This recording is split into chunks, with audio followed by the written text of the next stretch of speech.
What's going on, guys? This is Mr. Teach, 66 Movie Reviews. I am Mr. Teach. Today's movie review is a new film. I actually managed to get to the theaters this week, because I'm poor, but, I try when I can, and today's movie review is Stephen King's It.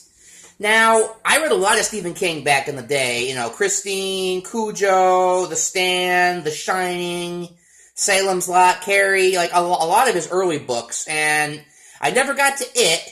It's just one of the few ones I've never read, or a few of his early books I've never read, and I never saw the 1990 miniseries starring Tim Curry. I was actually tempted to go, watch that before this review.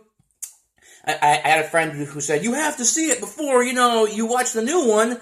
And I was like, I think I'm going to have do something different, have a fresh perspective, and not let nostalgia cloud my judgment. Well, not nostalgia, because I never watched it, but, I'm not going to compare the two. I'm just going to go in completely fresh. And this movie's been getting a lot of great reviews. Stephen King movies don't always get great reviews.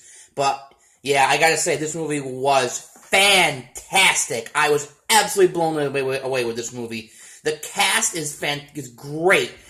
All the kids, the movie, lives or dies on these kids. And the casting people who cast this movie should be getting like a special Oscar or something, because they were all fantastic. Their banter was believable. They did great in the serious moments. Just first rate all around. I cared about every single one of these kids. The movie has shades of Stand By Me and The Goonies, and that's ironic because of Stand By Me, the movie, is of course based on a Stephen King story as well. And a little bit of Gremlins thrown in there. One thing I like about the film is that there's there's little hints to other movies. There's on the poster marquee at the movie theater. They're playing Nightmare on Elm Street 5, which I thought was kind of cool.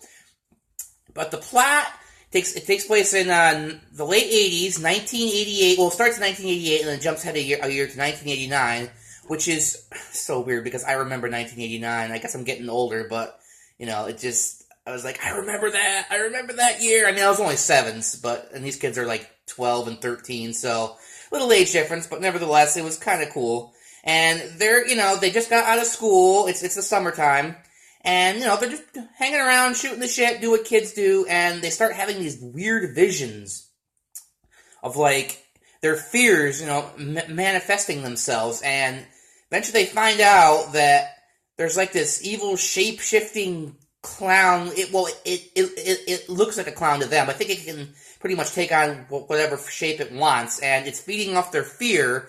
And every 27 years, it comes out for about a year and just feeds on kids or something like that. It's kind of vague sometimes. Stephen King is always like that, though. He doesn't always explain what exactly the evil is, which is fine. I like ambiguity. I like the fact that you don't really ever know what the creature is. So as I said, the acting is absolutely first rate from everybody. The adults are worthless, like they are scumbags. Even the nice ones are sort of just cruel and misunderstanding, and these kids are completely on their own. And what I love is they have to face their fears. They have to overcome, and the only way they can do it is through each other, because they form this club. It's basically, they actually call it the Losers Club, which is really funny because I probably would be in that club too. Because, well, look at me. Anyway, Bill Skarsgård, though, to me, is probably the acting standout in this movie, who plays Pennywise.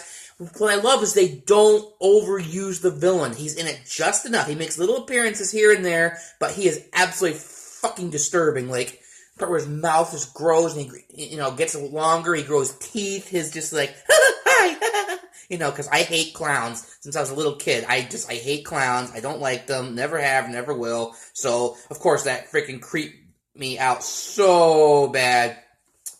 There isn't a lot of jump scares in this movie, which I loved. Because nothing pisses me off in a horror movie more than jump scare, jump scare, jump scare, jump scare, jump scare, jump scare. Like, enough. I don't need goddamn jump scares every 10 seconds.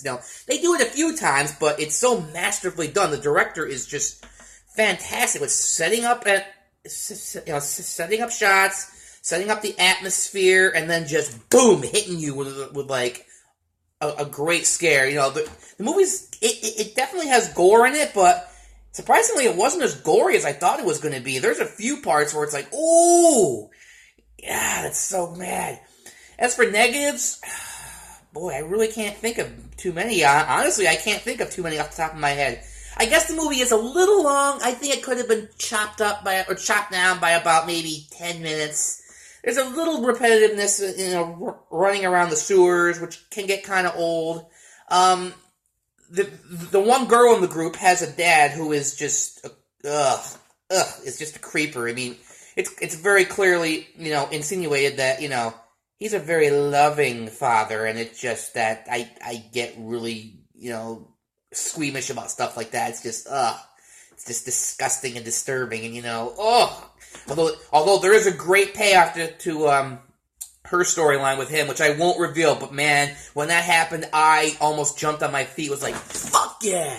So overall, there was a lot of stand up and cheer-worthy moments in this movie. I mean, there was actually audience applause at the end of this movie. I can't even think of a horror film that had that.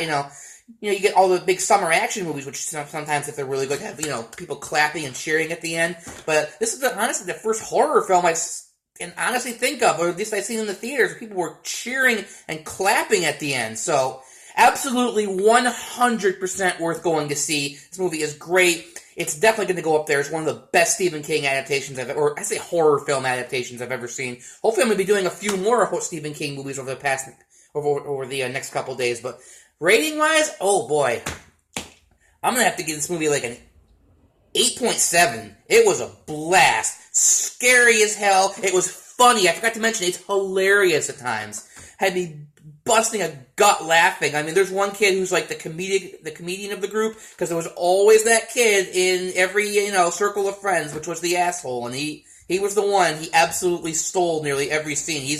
I believe he's on that show, Stranger Things, which I did watch the pilot for that show. It was very good, but from what I recall, he plays basically a different character. But yeah, that's my review. 8.7. You should absolutely go and see this movie. Fantastic, fantastic movie. That's it for this time. I am Mr. Teach 66, and I will see you next time.